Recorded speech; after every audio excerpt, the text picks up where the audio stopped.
I have been doing I'm sorry. I've been doing this for decades and decades, and like I'm in my fifth decade of doing this.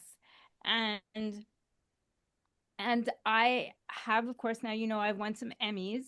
I've also had hit songs by major label artists all over the world. I've had over 6,000 syncs, which when I started were called music placements. Nobody called them a sync.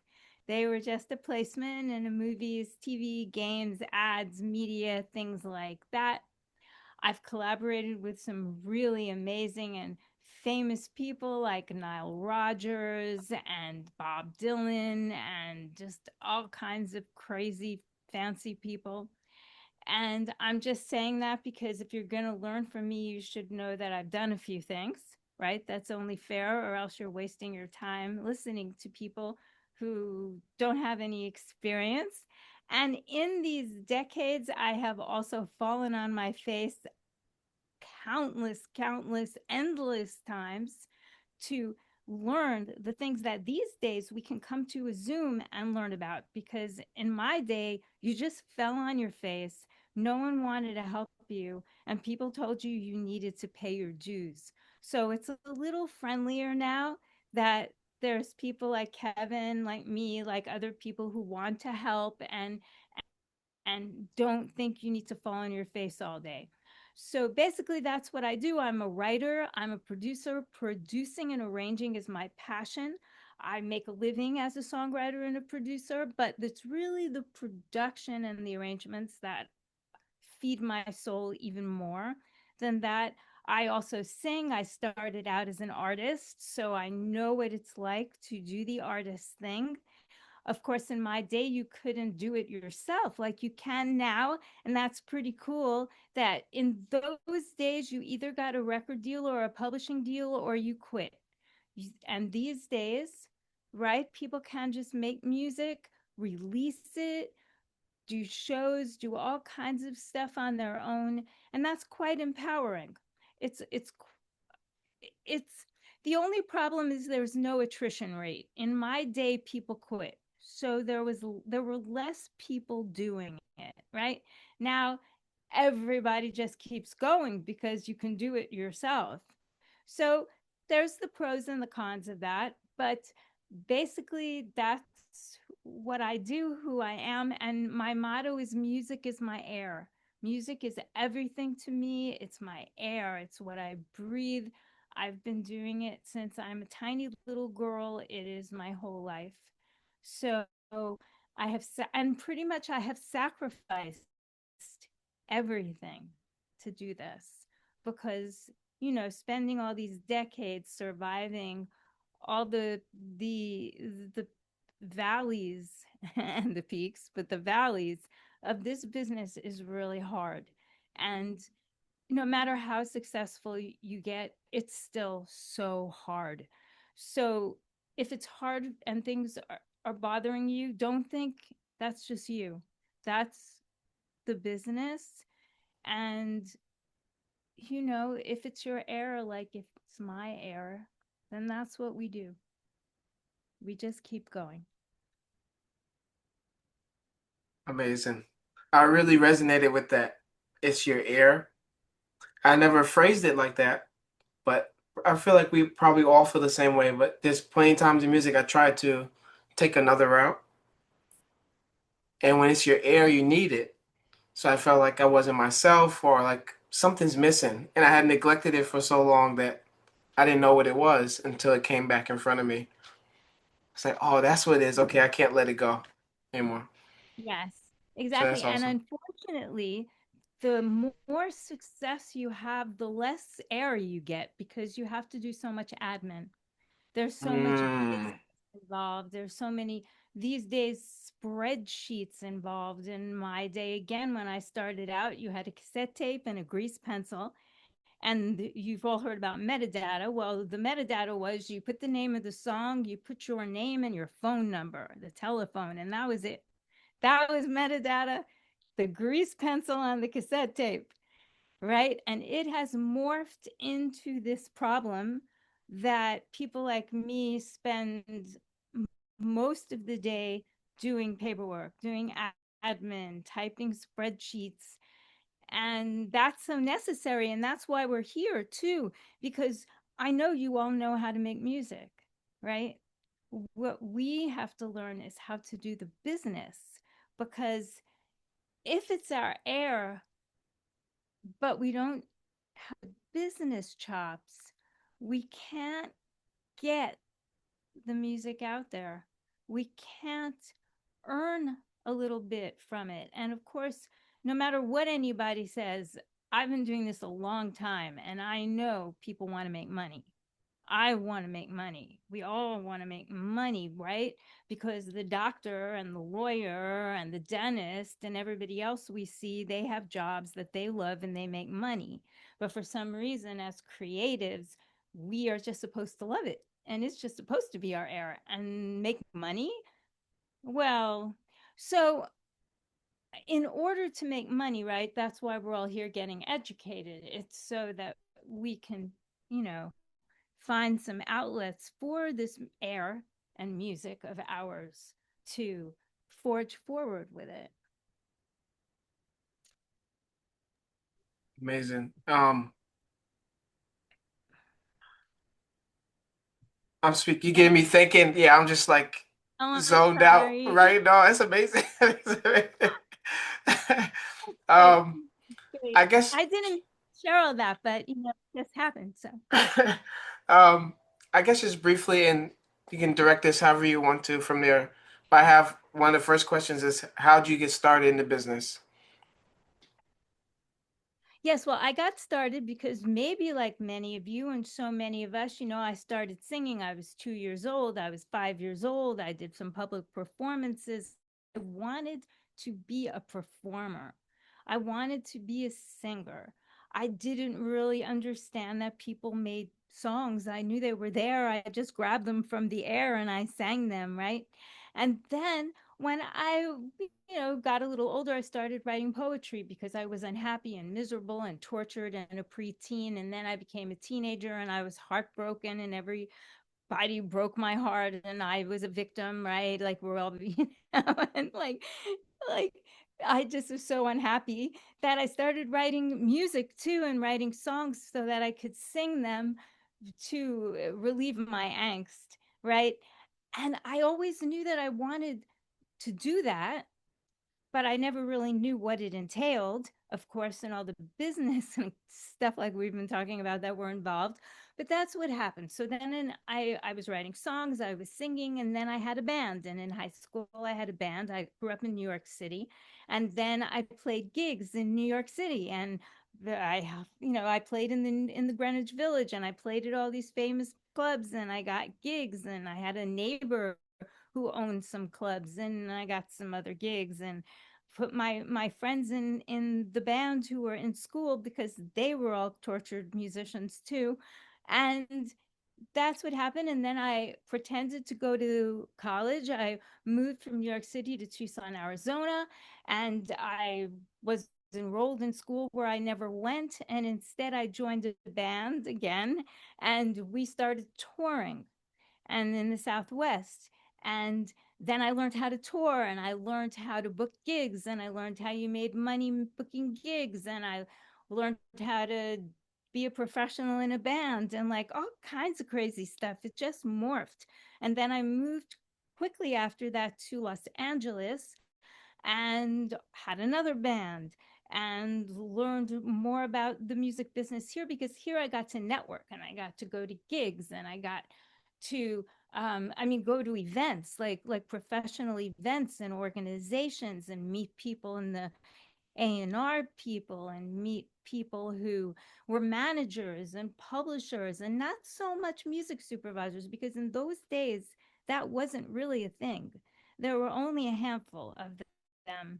I wanted to get a record deal and I wanted to be an artist. And then I morphed into being a producer and a songwriter. I was always a producer because I always produced my own stuff. I didn't even know that was odd and that people didn't do that. I always did that. I had a writing partner and we worked and made the music together, and he's still my writing partner 46 years later. So, and then since then I've written with many, many other people, but he was my main person. He still is. And I just kept morphing. I think, you know what, Kevin, I think I just kept saying yes. People kept saying, well, can you do this? And I didn't know how to do it, but I said, sure, I can do that. Yes. The times when I failed the most in my career are when I've said no.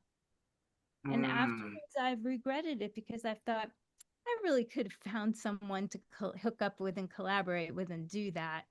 But instead, I said no because the just didn't. I don't know, just didn't feel right. But I really, if you just keep saying yes and you just keep moving forward, and I got rejected all day because I learned early on to pitch songs. So that's, this is all how I got started. Like I learned to pitch songs. I didn't know you weren't maybe supposed to contact that A&R person or send them your music or put the cassette on their dashboard where their car was parked. I mean, I I didn't know that. I just did it. I just was trying so hard to get ahead, and I got involved in international business early on and sending music overseas and making phone calls to Europe all night, and like it just morphed into continuously pushing, writing music, creating music, and just pitching and pushing and hustling and doing everything, which is the same today. It's much easier today because we have this little box right in front of us, or a phone, or whatever you use, which I don't use a phone. Kevin and I were discussing, but whatever you use, you can just send the music electronically. I mean, it used to cost me 20, $30,000 a year in the post office to like package and label and all these cassettes and then CDs, and like it's actually so much easier now, but it's the same. It's the same. still the hustle So yeah, and rejection and approvals and yeah, the rejection is staggering. And the more you pitch, the more you get rejected. So the amount of rejection that comes through my door is, you'll have no idea. Like, right? If you don't pitch, you don't get rejected. But because I've pitched so much, I mean, I have hundreds and hundreds of thousands of rejection letters when mm, people used to send them in the mail, or now electronically. I mean, it's just constant. And, a lot of people aren't nice sometimes. yeah. Um, that is another question I have for later on, but I want to bring up now. So what's something that you do, I guess, after rejection, or we all go on these little swirls and you gotta psych yourself out, get out of that. You know that you that rejection doesn't make you, and that's not the defining moment of you as a creative. But what are some things over the years that you do that sort of help you bounce out of that, or do you have any particular, you always do this, or is it something different each time? That's a really good question. And, I've been asked everything, and nobody's really asked me that in that way. So, a career in this business is based on yeses. Only the yeses matter. The no's don't matter, but the no's can fuel us, right? To sit there and say to ourselves, I'll show them. I'm going to prove to them I can do it. They're wrong. I mean, I don't say it to them, but, that's what I think what helps propel me. And I left out in my journey that, but I finally had my first placement, which was my first cut with a major artist, was a sync, was a placement. And that's very odd. It was in 1987. And then in 1990, I had another one and I got to produce the major artist. And then in 1990, I had a big hit song. All these things were morphing from all the no's and all the rejection. I am good at handling rejection. But if one isn't, that can really, really make a human psychotic. I'm feel very blessed. I think a lot of it is because I grew up in New York City, in the heart of the city. I'm tough. And a lot of people have quit from one of my rejections. I know so many people who've quit. They can't take it. They don't want to live that life. It's over for them. They get one rejection and they're finished. And again, I have hundreds and hundreds of thousands of them. So I really think I am a lucky human that I have thick skin and I let it brush off of me. I will say that I used to have this rule that if three people were nasty in their rejection in a day, I didn't pitch songs anymore that day. I made music, I did research, I did something else because sometimes they're so nasty that I have to read my own credit sheet. So Wow. I would say sometimes I do that, Kevin. I actually look at my credit sheet and I think to myself, wow, I've done a few things because they are so mean and so cruel that I cry my tear up like I am now still telling you this because some people just get off on showing how mean and disrespectful they can be to music creators. I've So had that that's recently. That's why it struck a chord when you were saying that. And I can feel it now too, like trying to hold back. I'm feeling it. Wait, why you saying it? But yeah. yeah, it's horrible. I don't know why. So, I would say in those moments, don't pitch the songs anymore that day. Something in the universe is telling you not Hmm. to. It's telling you to do something else. That anything else and it doesn't tell you not to do business, but maybe we don't want to put stuff out there that day. Yeah, because it can be really hard. And again, I am so lucky to be stable. I'm quite mentally healthy. I'm mentally healthy because I choose to be. I choose to be happy. I choose to enjoy the journey. I choose to be healthy. There's so many people in this business of creatives who are so psychotic and so mentally unstable. And I am not very kumbaya about it. Again, I grew up in New York. I believe that if we can't keep it together, we are not going to be successful because sadly, no one cares. Yes, Kevin, no one cares. They don't care if my grandmother died today. They don't care if my husband is sick. They don't care if my pet just died. They don't care if the dog ate my homework. They are not interested. They are only interested in what they want when they want it. If there's a deadline, they expect it. If you are going to burn a bridge, you have to know you're going to burn it. Like, let's say something tragic happened and your mom died today and you had a deadline and you can't fulfill it. You are going to burn that bridge and you have to be aware of it and at peace with it. That's how to keep your mental health. That's how to get ahead. That's how, because if we are not stable mentally, we cannot get ahead. We are going to go under, and I don't want to go under. So I don't, when I get rejected, I handle it by not harping on it, by just moving forward, by not I have another rule. I believe, okay, if I'm miserable, I can cry for a few days and that's it. It's over. It's done. So these are things you won't hear on a lot of webinars and a lot of info sessions, but this is the truth. This business is survival of the fittest. That's the deal. That's the deal. I have given talks like this that right after my mother's funeral, I had a speaking engagement, like minutes later, and I did it because that's what's required. People were depending on me. So that's what this world is. commitment and expectations. You show up. You always show up. Yes, you show up.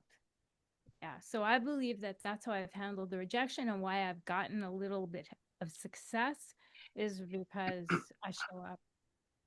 I just do. Are there any moments, Michelle, that worded so I know I'm making sense? Um, just like pivotal to you in your business or that you've seen. I'm sure there's many pivotal moments, like you moving to LA, that networking and you said the international. Are there any that really stand out bold in your career? Like, wow, if I didn't do this thing and this thing, that's helped a lot. Yeah. Well, first of all, I don't regret anything. People ask often, right? They ask all of us. I'm sure they ask you all too. If you could go back and live your life over and you could do this and you regret that, right? Nothing. You seem to agree, Kevin. Nothing. Everything was meant to be. Everything happens because it's meant to be. We make our choices because they're meant to be made.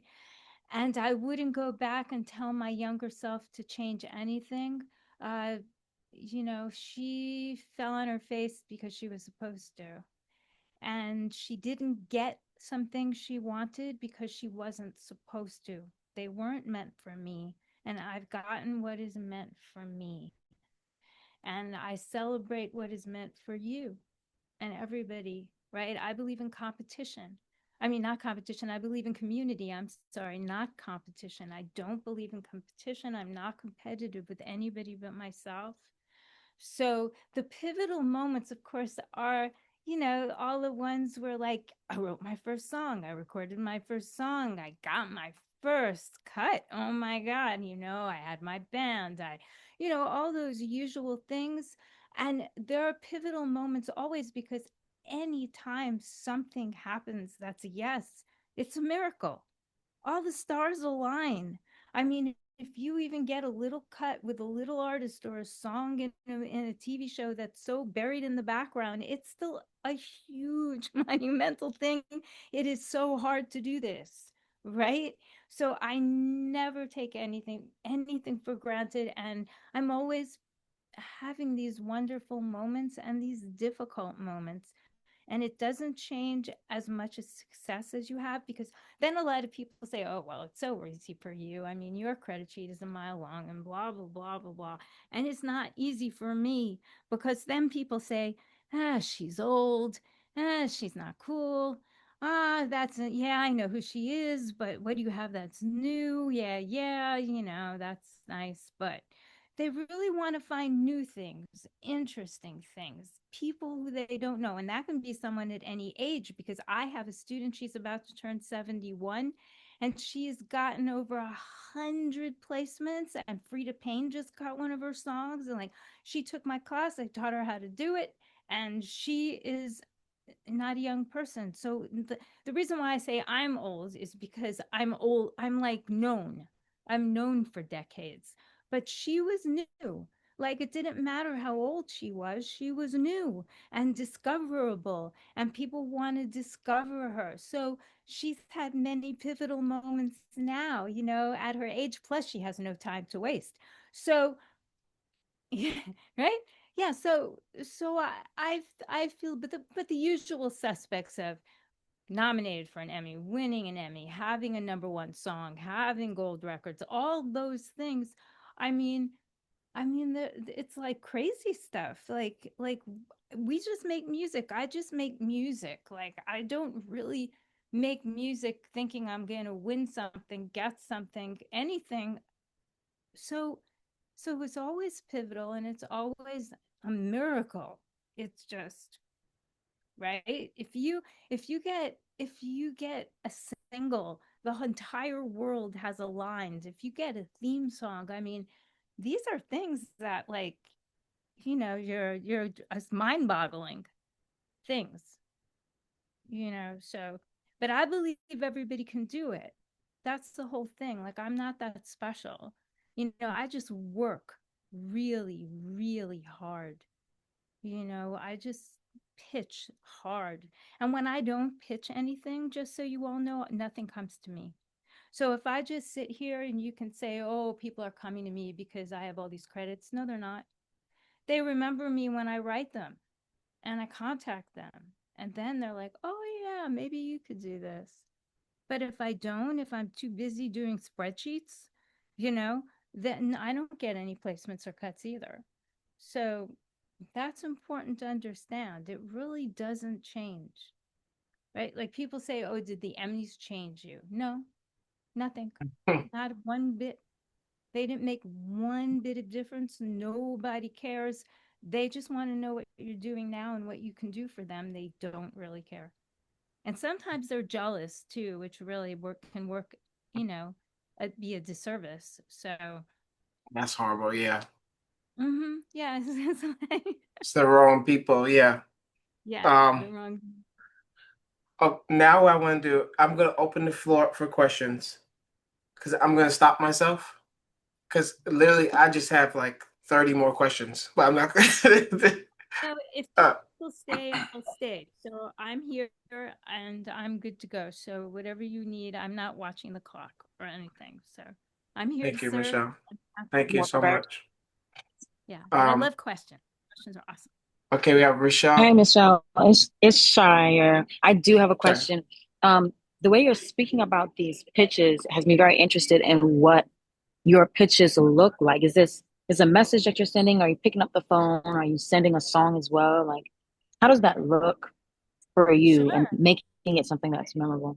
Okay, sure. That's a great question. Now, I do not use the phone anymore. When I started out, of course, there was no internet, there was no email, there was nothing. And in those days, I got on the phone. I will tell you that my person that I talked about, who's going to be 71, she uses the telephone, and it has been really an advantage for her to get on the telephone. So I would tell you, if you like the telephone and you're good at it, call. Get on the phone because nobody does. Everybody emails and people's email boxes are flooded.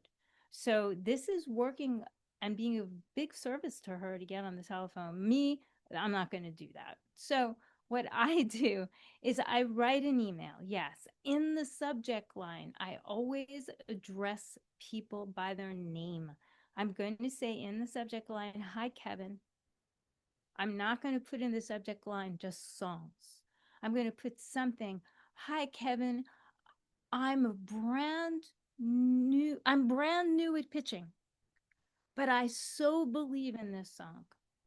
I'm going to put, if it's from me, hi, Kevin, from Emmy winning hit, songwriter, blah, blah, blah.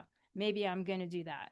I'm going to put, hi, Kevin. I just watched an episode of Grey's Anatomy that you were the music supervisor on, and I was in love with it.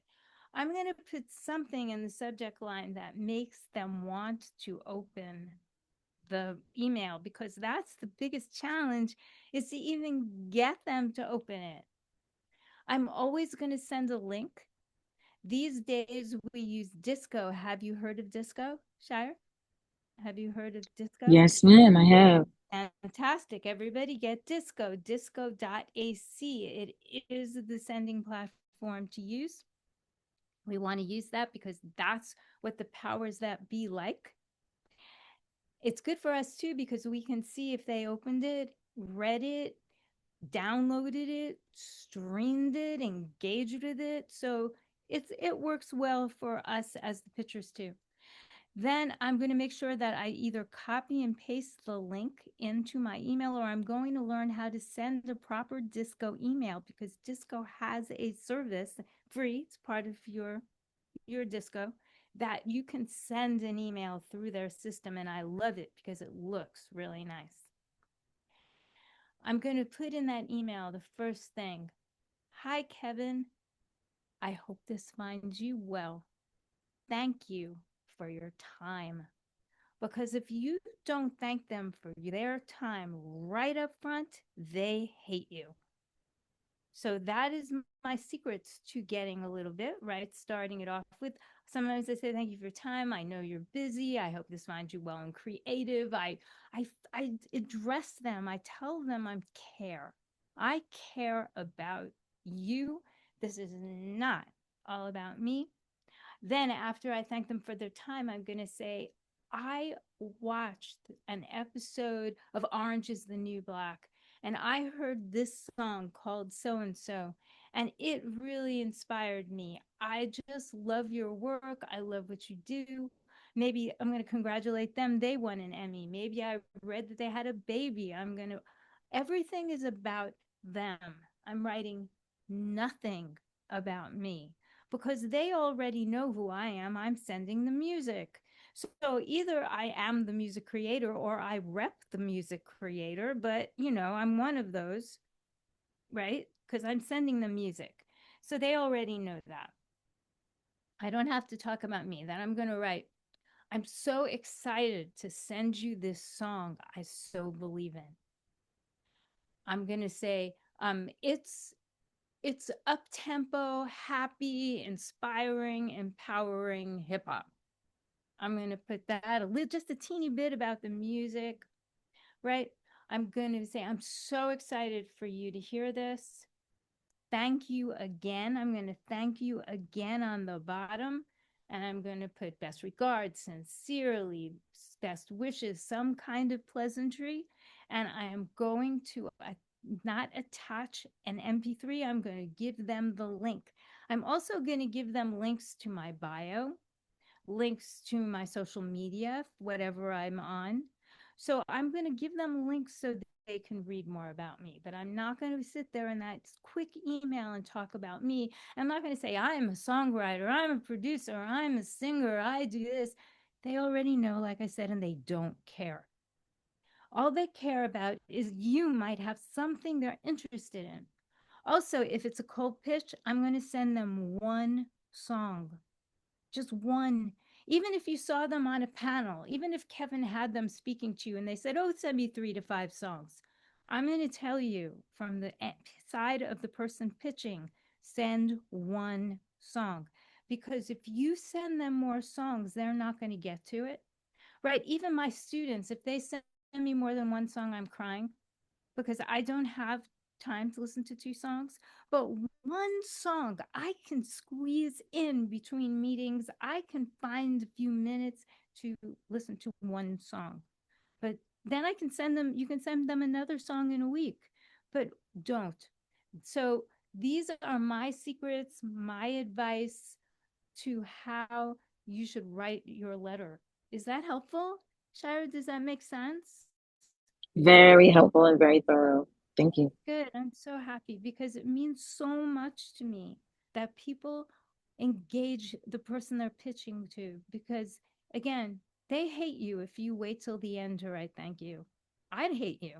I don't like when people write me and they say, hey, I'm this, I'm that, help me. Right? I don't want to help you. But if you write all that pleasantry and take the minute to show me, even if you're lying, that you might care, I want to bend over backwards to help you. And that's That it. makes sense. Yeah. Yeah. You know, so good. I'm glad that was helpful. And I hope you guys follow it because it has really proved a big service to helping me be of service to them because service is the big word. Also, we are of service to them. They are not of service to us. We are trying to help them solve a problem, which is find the music they need easily and quickly so that they don't have to be searching around. And of course, right, Kevin, we have to know our rights. We have to know who wrote the song, who publishes the song, who owns the masters. We have to have paperwork with these people too. So, it's important to be educated. Yes. Amazing. I'm taking down notes, typing as Good, I um love it. Does anybody else have any questions? Hey, this is Cody. I have a question, and it's kind of pertaining towards the business and in our area, when it comes to artist opportunities, a lot of it leans more towards open mics. Artists going into the studio to make records to go to the the DSPs for people to find them in that way. How important is it to come to spaces like we're in now, have these real conversations to where we're talking about the music without hearing the music first? And so how important is it for artists, songwriters to attend meetings like this, and also spaces and places to where music supervisors may be teaching that, speaking that? Could you speak to that in today's music business? Thank you. It's essential, Cody. It's essential because just like I was saying, when I started out, this didn't exist, but I did have to go to all those events and schmoozes and meetings and events. It's essential. You have it easier now. You can just go here on the box and just see everybody. You want to ask questions like you did so that you stand out, so that people might remember you. That's a really important thing. Ask a question, right? Don't ask a stupid question. This is a good question you're asking, but make sure that you try to make yourself stand out from the crowd. Make sure you follow up with them, write them, thank them for being at the event. So it is essential to go to those events. Yes. In terms of recording the songs, they have to sound master quality. So if you you should also be in rooms like this. Kevin, do you do like listening sessions with your class and stuff? That's the next thing I want to start. Mm. Yes, so it's great. So do listening sessions for your peers can hear, so Kevin can hear, so the powers that be can listen, go to some of those, right? Like I give a listening session once a month. I mean, it's important to get feedback because then we learn what works, what doesn't, why does this work? Why isn't this master quality? How is the sound quality? How is the song structure? So Cody, is important to learn all that too. But yes, you can attend these sessions without the people hearing the music because the point of these sessions is for you to get educated. It's not for them to hear the music. This is your time here to take this class and get educated from everything you can learn. So it's so powerful that you're here taking this class, taking your time and paying attention. There's nothing better than education because again, it took me decades and it can take you 6 weeks, to learn stuff that it took me years to learn because you're getting fast tracked and I had to fall on my face all the time.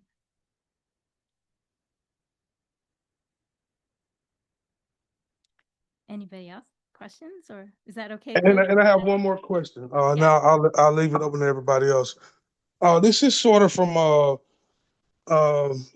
city building a music ecosystem, and I think this may be more towards film scoring. I know that Nashville had a tax incentive for film scoring. Like, you have Georgia.org over in Georgia, for the tax-based situations with film production. And here in Alabama, we just added for films it was 20 million, and they just added a $2 million tax incentive for music being created here in the state. And so, are there infrastructure ways to get states connected with maybe the film scoring to where say, hey, we're doing a film, and outside of the sync, the actual score.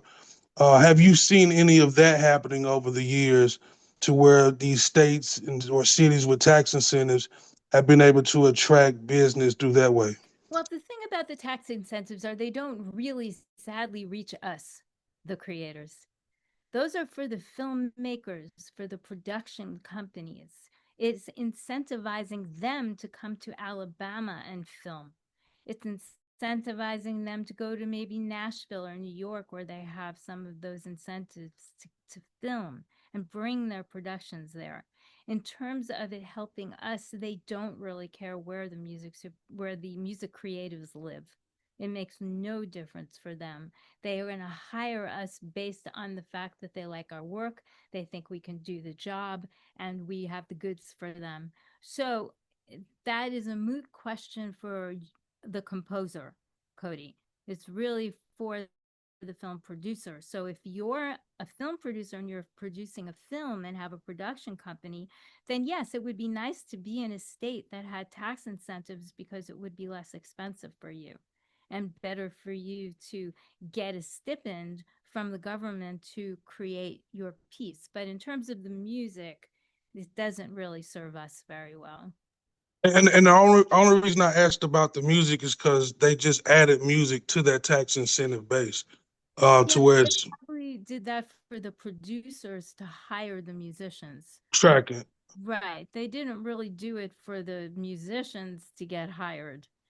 It's not going to much change your tax return, you know, And, unless and they're giving a little bit of like if in other words too with taxes, like if I do a project and it's work for hire, then it becomes capital gains, like buying and selling a house. You're buying and selling goods, and that tax bracket in the whole country is much less than it is for syncing one song. So, in other words, if I own a song, I license it, where I'm the writer, I'm the publisher, I just license it, I'm taxed at full rate. But if Mattel, who hires me often, hires me and I make music for their Barbie movie, and then I can write that off as a capital gain because I'm actually selling the song to them. So, in that sense, there's a tax incentive. However, in that sense, I also don't own the copyright anymore. So, it's this and that, it's tracking. mm-hmm. Tracking. Thank you, Yeah. thank you. You're welcome. You're welcome. That's such a great question, though, because again, the fun questions that people don't usually ask me. So I like that. We have Did Ron next.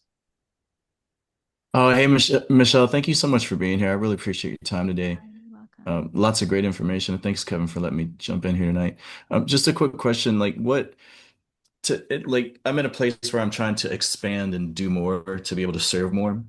And so I'm trying to, with the time that I have, I'm like, as I try to balance it, I'm like, what should I focus on the most to pour gasoline on? Like continue to build the catalog, collaborate, network, or pitching. I know it's all has to be done, but when you started, were you focused on let me just build the catalog as big as I can, or build it to a certain point, and then you have enough, artillery to start going pitching? If you could speak to that. Sure. I'd love to speak to that. Now tell me, let's start with you personally, since you're asking the question.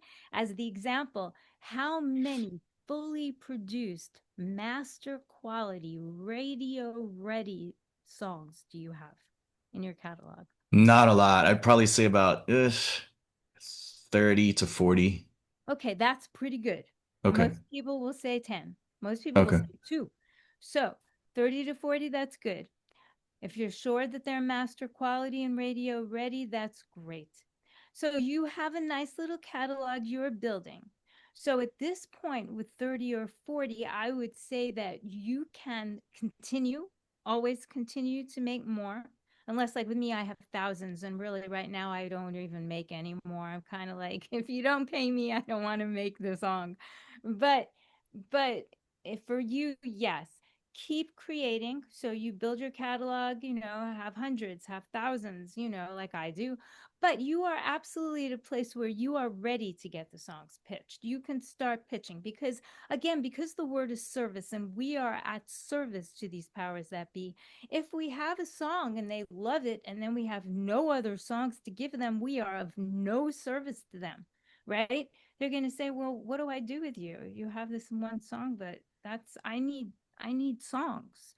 So it's great that you can now be of service. So yes, now you can start pitching, you can start contacting, networking, researching while you build your catalog. Because a lot of times people like to write and they don't pitch.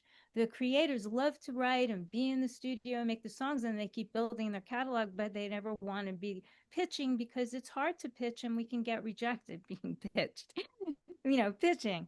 So yes, so I think you're ready and you should get to that other facet of it too. And And and make music.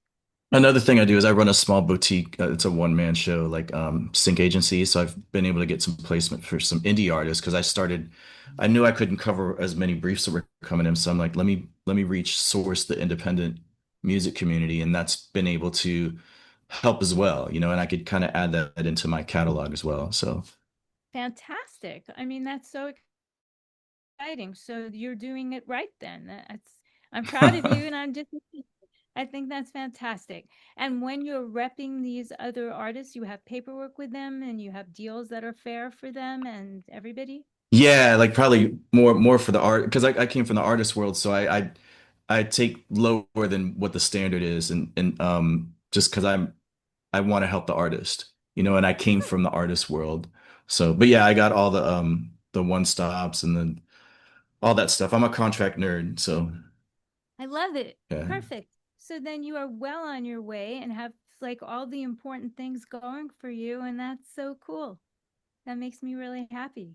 Well, great. Thank you so much. And thanks Yeah, again, Kevin. you're welcome. I have a question, Michelle, if I may. This is Nick, and I know. for the little bit that I have learned about disco, kind of through my conversations with Kevin, I know that how you describe your song or like describing the mood, tone, genre, etc., is very important with pitching. From your experience, especially in today's kind of music environment where the line between genres, I think, is starting to blur a bit more with kind of hybrid type songs. Can you share some feedback or guidance on good strategy and just good data hygiene, I guess, for how to properly categorize and describe your music and what kind of things we should take into account for that? Sure. First, I'm going to backtrack a bit to disco. So, disco is an awesome platform for sending music, but we really want to input our metadata and house our music in iTunes or the new version called Music that comes free in your computer. You really don't want to input the metadata in disco because a lot of errors occur because disco does not have a character count. And you can end up putting in so much stuff that no one will ever see because disco lets you put in endless amounts of metadata that iTunes and other formats don't carry. So you really want to fill out the metadata in iTunes, and it's free, and everybody has it in their computer. And again, if you have a new computer like in mine, I have a new computer. It's called Music, but it's the same thing. That's where you want to house your music. That's where you want to put in the metadata. In terms of the metadata, you want to make sure that you fill in the boxes. So, the first box, it has the song title, and you only want to put the song title. You don't want to put other information in the song title. Then it asks you who the artist is. You want to put the artist. It also asks you who the album artist is. Since most of the time we're making singles, not albums, you can leave that blank or you can just put the same artist in there. It's going to ask us for the composers in the composer box. In the composer box, to keep it clean, you want to put your name and your PRO and your co-writers' names and PROs. PRO is always in parentheses to be professional. So BMI, ASCAP, CSAC, SOCAN, whatever you are, you want to put that in capital letters in parentheses next to your name. Then you can put the next co-writer and their PRO in parentheses and so on. You don't have to put the splits. You don't have to put your IPI numbers. If you have 5 writers on a song, you will run out of room. And then I am telling you this, I have never, ever, ever been asked for my IPI number from a music supervisor with a placement. Never. Okay. I've never been asked for the splits either. That is maybe a music library might ask you for that. Yes. And you'll have a spreadsheet in addition to my iTunes metadata, I keep a spreadsheet. It has everybody's information, their IPI numbers and their splits and all of that. But you don't need it in this MP3 metadata. Okay, when you get paid from the Q sheet, if you know what a Q sheet is. The PROs don't pay from what's, they don't pay from what's on the Q sheet. They pay from what's in the registration. So even if the Q sheet is wrong, the PRO will pay you correctly. So you don't have to worry about that additional information. So now in the composer box, again, you have the names of the writers and their PROs, nothing else. And if you do it in Disco, it gives you all kinds of other stuff in that composer box. Next, there's a box that says grouping. And because Disco is not an iTunes, and Disco kind of was, but it follows iTunes, was not created by a music creator or a music person. Rather than saying publishers, it says grouping. And in the grouping box, you want to put the name of the publishers and again, their PRO in parentheses. No IPI numbers, no splits, nothing is necessary. If you have very weird splits, you might want to put them in there, but hopefully we're working in equal splits and we don't have weird information. In the genre box, like you're asking, you can make a hybrid. It's totally acceptable. Okay, so it can be hip hop, country, jazz. I mean, whatever you feel that music speaks to, whatever it will speak and serve to the powers that be, put that in there in the genre with slashes between so that it identifies the song as a hybrid. It's totally fine. Okay. Then there's a box for the BPM. If you have the BPM, put it there. It's not essential. Put it there, right? In the comments box, that's where you're going to put, first of all, you're going to put what gender is the vocalist. And I don't want to hear non-binary. I don't want to hear anything like that. People are either sound like guys or girls. That's it. Male vocal, female vocal. Nobody cares what your sexual preference is. They just want to know, what does the vocalist sound like? So that's really important to put their gender, right? You want to put, is it up tempo? Is it a ballad? You want to put, because even if you put the BPM in there, just because something is 120 doesn't mean it's fast or slow, right? You could have 120 and it could be slow. So you want to tell them exactly, is it up tempo? Is it mid tempo? Is it a ballad? What is it in that comments box? Then you want to give them the tags, the moods, and best to use one word: up tempo, happy, positive, angsty, sad, angry. Give them some, whatever the song is, tell them what it's about, and then put your contact information. And the contact information is essential. And if you don't put your contact information, many people will not listen to the song. They will look first, because if they like it and they can't find you again, you are of no use to them. So that's where you put your contact information. Those are the essential things.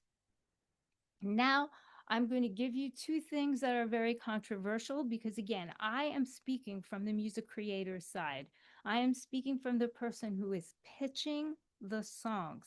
Any music supervisor, music library, music agent is going to disagree with me, but this has helped my career immensely.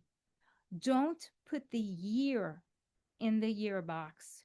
Don't date your music, because if they're looking for songs from 2025 and you made the song in 2024, do you think it really sounds different, that it's not modern? They might not use it. So it's one thing if they say, I only want songs from May of 1985.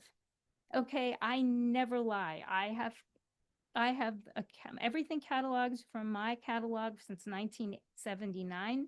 I know exactly what years they were created, sometimes the months, and I will never lie if I'm asked.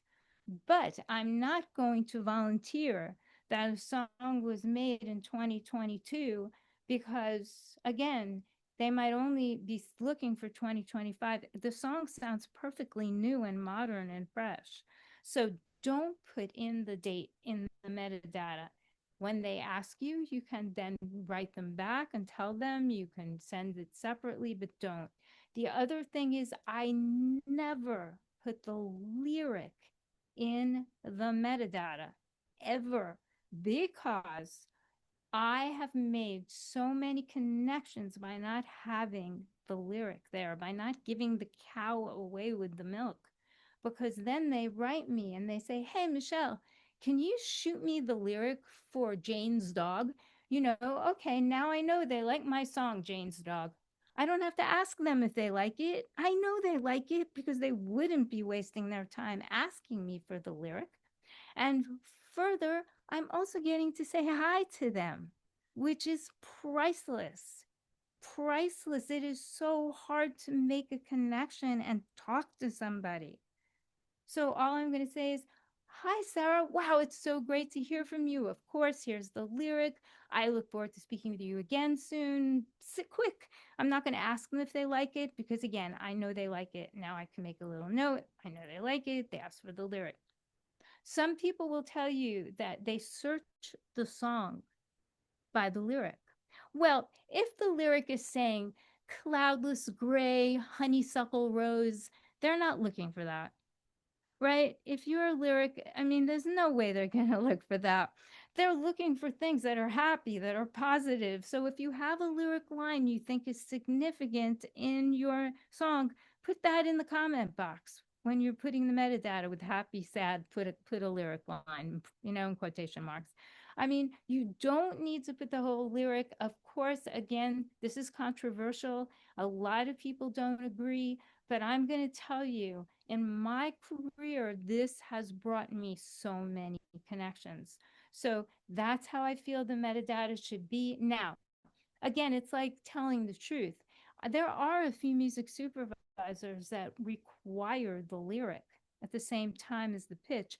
I have a spreadsheet of all the music supervisors and I have notes and I can read the notes before I send it to them. And it says, make sure you send them the lyric. Make sure you send them the instrumental because they want it up front. But if they haven't asked me for that ever, and they don't always ask for that, I do not do it. And when I send it, I put it in the playlist as a Word doc or as a PDF. I don't put it in the metadata, in the embedded metadata in the MP3. So I hope that's helpful, Nick. Extremely helpful. Thank you for the detail. You're welcome. You're welcome. I think Rochelle has a question. Yes, I do have another question. That actually covered a lot of it, but I remember when you were talking about the pitching and making sure that once you've sent it out, obviously we're wanting a response and we're wanting a positive response. So in getting a positive response, we want to have our ducks in a row, right? What are those ducks? Like what are you prepared to send them in return? Okay, Just the, I guess, business end or what have you. So oftentimes you won't get any response. So that's more common. If they don't like it or they like it or it doesn't work for them, they just don't say anything. But you can tell if you use Disco whether they engaged with it or listened or streamed or downloaded it. So right? If it's and we're talking cold pitches here. Should they write you? Well, first of all, you should have all your ducks in a row before you send a song. So you shouldn't be waiting till after they write you. Like we were talking about with Ron, he has his ducks in a row. He has split sheets, the songwriter split sheet, so he knows who wrote the songs, who publishes the songs, who owns the masters. He knows all that, what the percentages are. He has that. He has hopefully in your split sheet, you have their email address, their snail mail address, their phone numbers, their tax ID numbers, their everything that is required that you know about them to pitch the song. Then you have a one-stop agreement. The one-stop agreement allows all parties involved or just one party is designated to pitch the song one stop. One stop meaning the music person only has to come to you.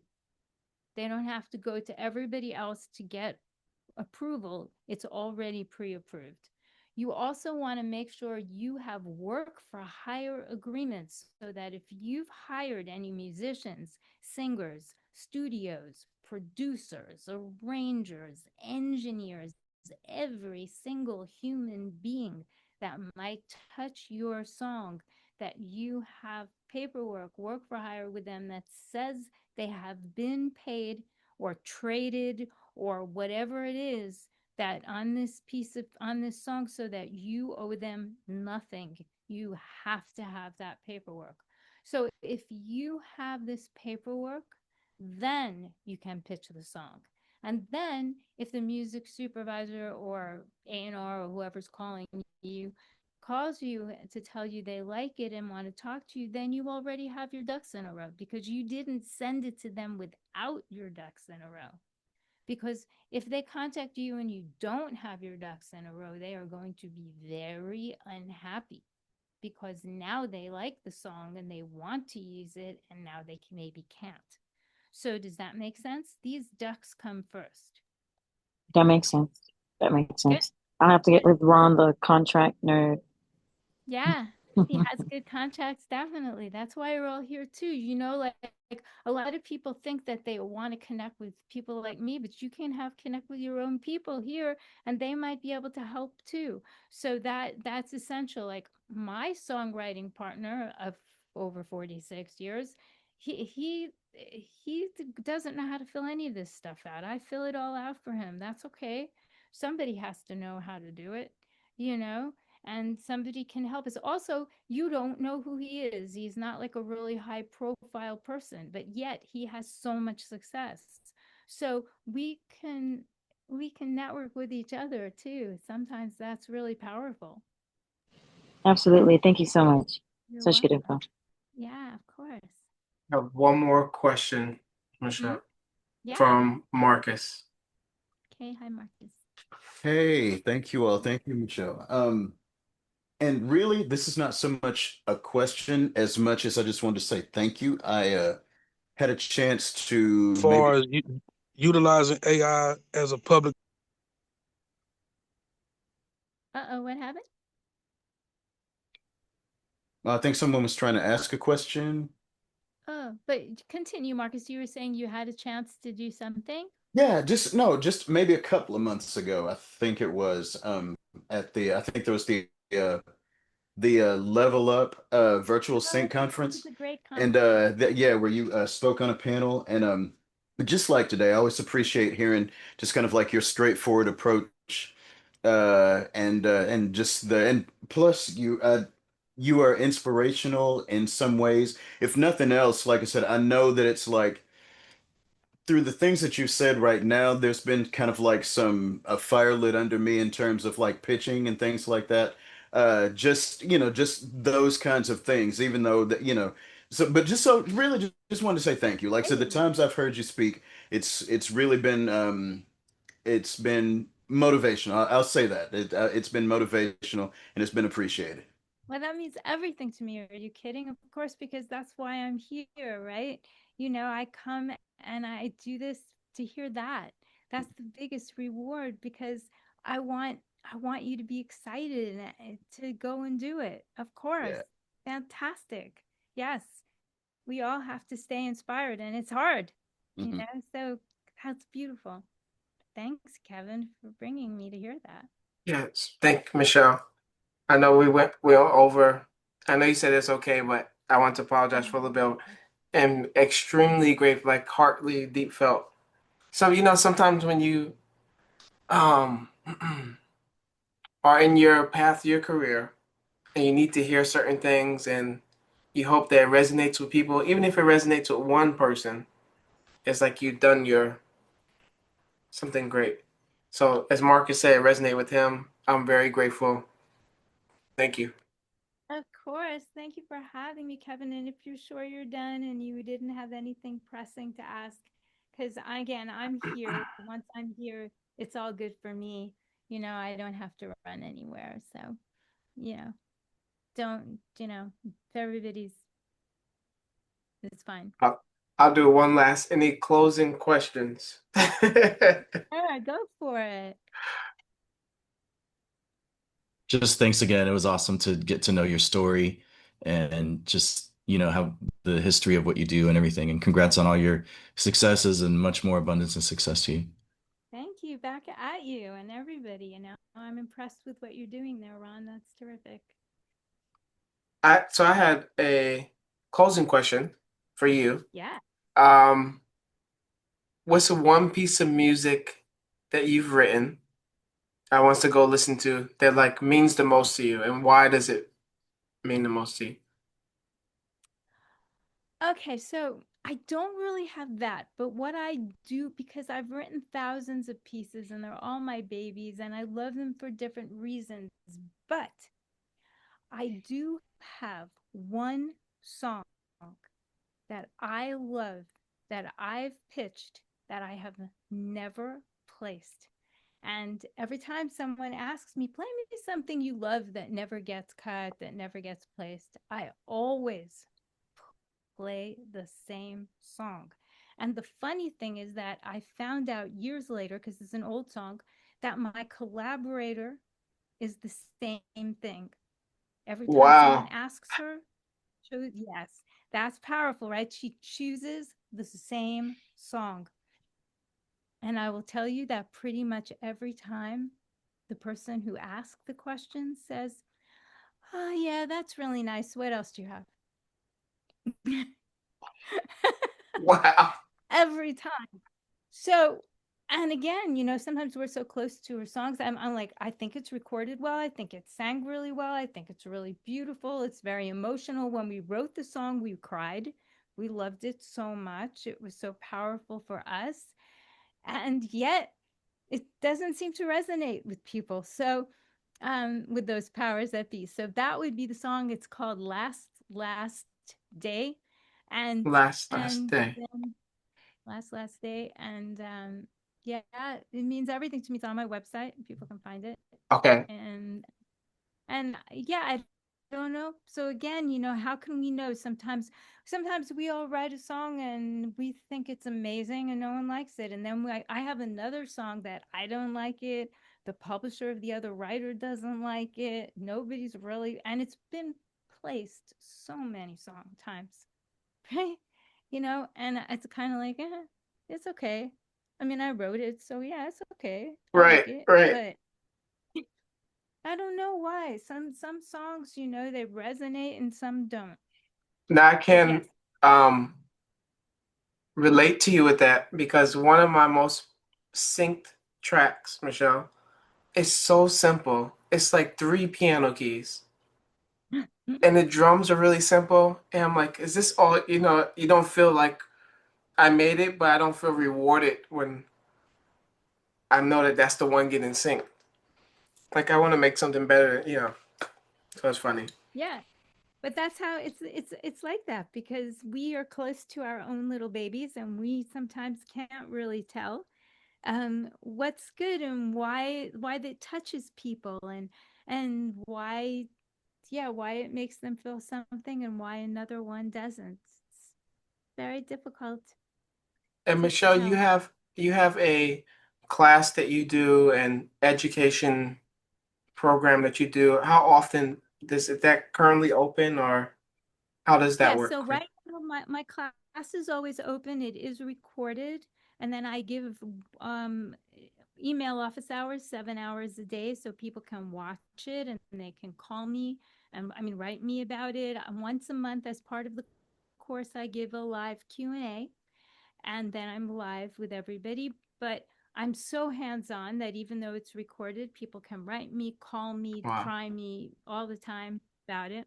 The reason why right now it's not live is because no one came to class. They all watched it independently. I mean, a few people came to class, but like there were 30 people in class and like maybe, 7 came to class. And they all Mm, really preferred to do it at their own pace. So right now that's how it is. But I would say probably maybe the end of the year I'll start up a live one again because I prefer to teach it live. Like you, right? You're giving it live. I like the feedback and I yes. enjoy teaching it live, but it can always be hopped on. I have someone who started the class yesterday and you know, it's all that I'm totally hands-on no matter how. So, and also when it's recorded, it's not like those classes that are like things that are like pre-recorded. It's me teaching the live class. Like they're Yes. Okay. watching this, like everyone on Zoom asking questions. So it's always because I couldn't get behind talking to the computer with nobody in the room. Yeah, it's kind of weird, right? Yeah. Yeah, but people do that and they make all these modules and all these things. So my class is actually the real class that was taught. Awesome. And then so thank you for asking. It's called From Song to Sync and More. And it's called and more because I don't only pitch for sync and work in sync. I talk in the class about musical theater and Broadway, about pitching for major label artists, which I do and still believe in.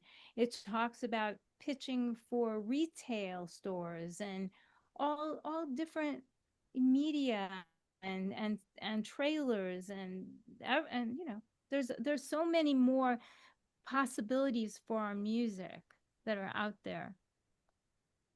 And to website, I'm going to send it to the class just so they can see some more information on it. Is that Oh, I'll send it? you the link. Okay. I'll send you the link. Thank you. That's so kind of you to do that. I'll send you the link because the class doesn't really have a website. It has I have a website, but the class doesn't have a website. Again, it's very informal because it's not something that I'm like mass promoting. Right. You know what I mean? Right. I give the class from my heart. And so, yeah, so I don't know. I can't explain. It's sort of like here, you know, it's on Zoom, everybody's there, or if they're watching it, yeah, that's how I've arranged it. So, but I have a website and it's sweetersongs.com, one word, Sweeter Songs. Yes. So that can be found for sure. And pretty much all my songs are on it, including the stuff I do for music libraries and the stuff I do work for hire for Mattel and all the songs I own myself. And, you know, the songs are on there from 1979 till now. So Amazing. that's kind of, yeah, yeah. So we were talking before, I've been doing it so long. You know, I've been making music so long, and somehow I got lucky, and the recordings from back then are good. I synced something from 1983 last week, so that was really fun. Wow. Yeah, Wow. That's amazing. yeah, that's always so fun. Like the old Wow. ones, when the old ones get you know placed, it's like really exciting because you know they and right now 80s and 90s music is very popular and it's replacing a lot of songs that they can't afford. They have to strip them out and they have to put in other, but they want authentic original songs. Like they don't want something that sounds like made in 1983. They want a Mm. song that was made in Yes. 1983. And so, yeah, I was excited about that. It's fun. Well, congratulations on that. Thank you. That is amazing. It is amazing. You never know what I'm saying. Like, I don't take this stuff for granted. I'm like, wow, that's really cool. You know, so I think to keep the joy is how we sustain ourselves. In this business will eat you alive. It is it is crazy here, right? It'll just eat Yes. us up. Yes. And so we have to find some joy. Joy in the little things. Yeah. I mean, I love doing this. This is joyful for me. I absolutely love it. Inspiring people, educating people. I really love to do it. So thank you for having me, Kevin. I know Thank you, you love Michelle. it as well. It's the most rewarding. You know, I never understood because people always make fun of teachers and they're like, oh, well, but you know, there's nothing more powerful than seeing a light bulb moment, right? Like I met a woman in a hot tub in Palm Springs 2 weeks ago, and she was powerful. She's an elementary school teacher, and she was Mm. telling me what grade she taught, and you know she was just teaching fourth grade for many years, and now she's teaching first grade, and she's taught second and kindergarten. She's taught them all, and I asked her, well, what's the most rewarding? What do you love? And she said first grade. She said because they walk out being able to read. Wow. She said they That is impactful. Yes. yes, and Wow. that light bulb moment of someone, the teacher getting so much from them, getting so much in that 1 year they learn how to read, you know, that that's what being a teacher is about. And I've only now discovered that it's powerful and not a second class thing. You know what I mean? Yes. Yeah. Yeah. Yes. Because we can impart so much stuff that we've learned to help others. There's nothing better than that. You're right, So thank Michele. you for letting me do that, everybody. Thank you for having me, Kevin. And anytime if you want me back, you want me to come answer some questions, I'm here. Just ask me. Thank you, Michele. Thank you. Appreciate Thank you so you. much. I wish they need to have on Zoom like a huge cheer button, like You I know, hear it there's in my someone head. who does that in their Zooms, actually. I think they might have like a whoopee cushion kind of thing or something. I don't think it's in Zoom, but they do something and they do that. It's really weird. But thank you once again, and I'll follow up with you And bye, tomorrow. everybody. Feel free to say hi. You know, I'm on LinkedIn is the best place. I never check the Facebook, connections, but LinkedIn is the best thing ever. So, Yes. say hi. Bye. Wow. Pretty Oh cool. man. Yes. That was amazing. Um, Great job, Kevin. Great job, bro. yes, thank you, brother. Yeah, And man. thank y'all for being here. I really appreciate it. Um, man. I guess I just want to hang back for a little bit and see if anyone have any questions. I learned a lot on that call. Like the stuff about the Mhm. disco and everyone has their key way how they do things. And so when she said don't put the metadata, all the metadata in disco doing it, I was like, okay. I'm writing down. Not don't put the year in the song. I've never heard that. No, Uh, that I definitely took that one. That was definitely a takeaway for me, was and you not know putting the what? year and the reason she gave. And you know what's something else important to mention? Of all the people I've learned from, we have to remember that time is everything. Like the more you have time in it, like people can come very good quickly, like in 2 years, Hmm. 5 years, right? But Hmm. it doesn't beat. She's been doing it. She said now for over 50 years. Hmm. So I'm like, okay, I need to go revisit habits and things I'm doing and adjust to Yeah. what she's doing. Yeah, the year I was like, really? Yeah, Especially, that one, if anything really landed, it was that one. It's like, dang, I didn't think of that. you're right. Makes a lot. And then the lyrics, the thing she said about the Hmm. lyrics. I didn't, I guess, like she said, some music supervisors. So I have two supervisors that always say, make sure you attach the lyrics, Hmm. right? They have been probably about 30% of my syncs. Um, Hmm. But that's another good one. She's like, I can't remember the analogy, not giving the cow before the milk or Yeah, something, yeah, something yeah. like that. Um, but the stuff she mentioned, I want to see if you guys had any questions on that. The next time we meet up, I want to go over that, like filling it out with everyone, if we have Hmm. to, or at least quickly. The split sheets, the one-stop contracts. I'm also going to send everyone the work for hire agreements, just a Hmm. blank copy of that, so we all have that. Um, but Marcus or anyone, did you guys have any questions or anything? Or I wanted to kind of get folks' perspective with the feedback she had about submitting for sync and things like not including the year, not including the lyrics. How did you all take that into account for just general distribution of the songs? I don't want to kind of commingle how I look at submitting things for to a distributor versus the process for syncing. But did that affect how you think about just general distribution as well? With like add lyrics or don't add lyrics, add the year was created or don't add the year it was created? I think Just from the perspective of metadata, having it right out the gate.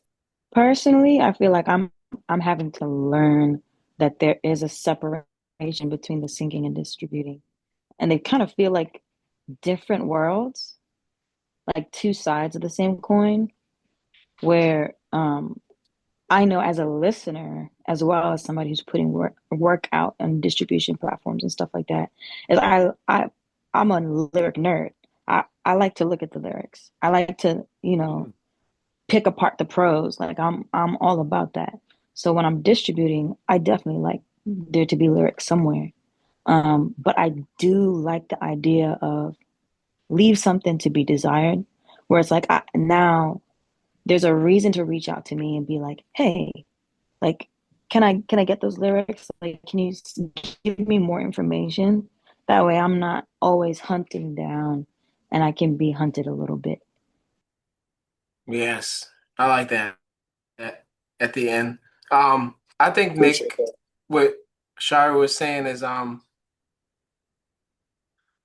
think still when you're distributing, do the lyrics, the year, and everything. Because remember, we're not sending them that same link. Like we're not sending them their Spotify account. She was saying put metadata in Apple, but we're not sending the, Apple link for the song. So I think still when distributing, branding yourself and like lyrical eliminate, having the stuff up. Um, but then using disco to send that same song with those pieces missing intentionally. It's a good strategy. Got it. Now, I appreciate y'all sharing your perspective on that because I'm a lot like Shia. Like I don't, as a consumer and as a creator, like I don't take the time to write the way I do for no reason. I Right, get it right. from the sync side, but we're just curious how everybody was processing that. Definitely. Um, that's a great question on it. Gets you thinking. I'm looking over the notes just to see if highlight anything else. I got a question for everybody. So I'm more of like the behind the scenes person, like management and things of that nature. So from these conversations in sync to the creators, have y'all seen the tale of two cities in music when it comes to what one song can do? I know when we got our first sync with Sony back in the day, and then we went on to Grand Theft Auto and 2K Sports. The speed and the process in sync was totally different. It was like basically meeting a demand versus building a demand. So from a creator, have y'all seen the difference in that? Do you put on a different hat when you submit for sync, or is it just something that that you have to kind of like organize your day to day to make happen?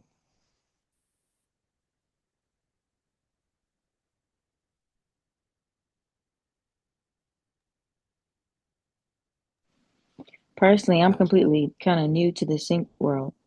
Same. So I feel like anything y'all got to say is gonna help me out. So I'm listening too.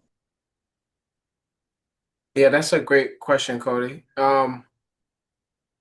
Because in the creator world, that managing an artist, you're out to try to find fans. And when we fell into the sync space, it was, we don't care if the song has one view, a million views. If we can use it, we're going to use it. And that kind of, for me, put me in a different perspective when it comes to sync.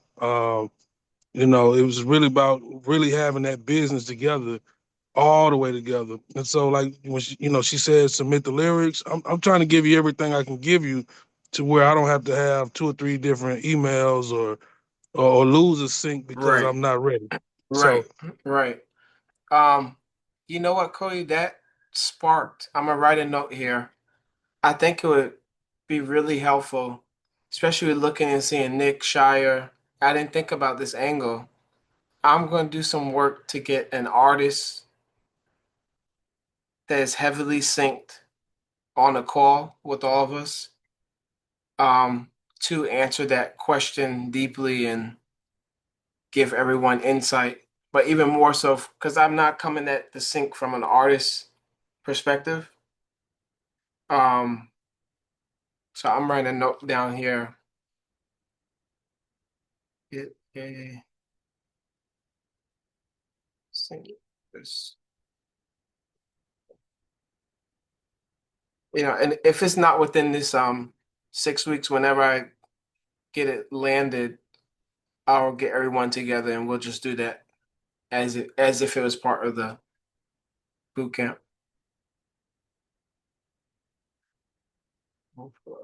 Okay. I guess I sort of a closing question before we get off is, oh yeah, Aaron wasn't able to make it. Yeah. I did get a few of these answered, but I'm trying to write down. Again, this is my first time doing this, making sure I'm sharing everything. So questions help a lot, guys. Like organizing, and I feel like I have it organized, but I want it to be as impactful for everyone as possible. Um, you don't have to say what the answer I'm going to ask the question to now, but if you guys can send me, Shire, I know you already sent this to me. Marcus, I think you may have. I don't know if I've seen one from you, but What was it? what do you feel like would help you the most, like in these next 4 weeks? Oh, yeah. I do need to answer that question. You're right. If I can focus on, and it doesn't have to be that we accomplish it in 6 weeks. My goal is like having the class, not just having the class, getting the information and disappearing. Like guiding through like Shire was saying, learn all the aspects of it and understand the full ecosystem and everything. So one way to accomplish that is getting the right speakers on and then diving into any questions, she might have. But if everyone can send me one thing or a list of things that they want to take away for it to feel valuable, and feel like there's some momentum created, that's my personal goal to accomplish for each person. That's another reason I didn't want the class too too crazy, like 40, 50 people. Then I wouldn't have any time to sync. I'll just be doing that the whole time. Um, but I think that's it, guys. I did get some of the assignment I sent out. So I'm gonna spend the rest of this evening going a little bit over that. Shire, I listened to the songs. Marcus, I listened to the song you sent me Mhm. based on the boom boom, like a Yeah, boom bap. yeah. Yeah. That might not be the name, but I like where you were headed with that. I actually wanted to get on a call with you and actually break down the song Yeah. and go over that with you and like just give you some, tips and guidance and hey, I want to hear your thought process on that. That's cool. And then Shire, I have to send you an email. I was listening to the second song you sent me, and it can work for a show that I'm getting ready to start working on. But I want to go over that with you. Okay. The Cool. lyrics are great and the vocals, but I want to go over that with you. Maybe like if you're open to doing a remix of it or something. Yeah. Okay. Um, Yeah, let's talk. I think that's everything, guys. We'll end a little early here. I'm gonna run and get something to eat and come back and jump in. Oh, one quick last little thing. If anyone has sampled hip hop songs, if you can send that to me like ASAP, it can have a sample, or if you know someone, like Shai, you might know a producer, like all they do is Kanye West style, 2010, like through the wire kind of thing. Yeah. I just got a sync for New Balance and they're looking for that, but it's tonight, like I think it's 10 p.m. It's due. Okay. So if anybody knows of any, just send it to my email, the producer KR at Gmail when we get off the call, and then I'll get all that stuff together and send it out.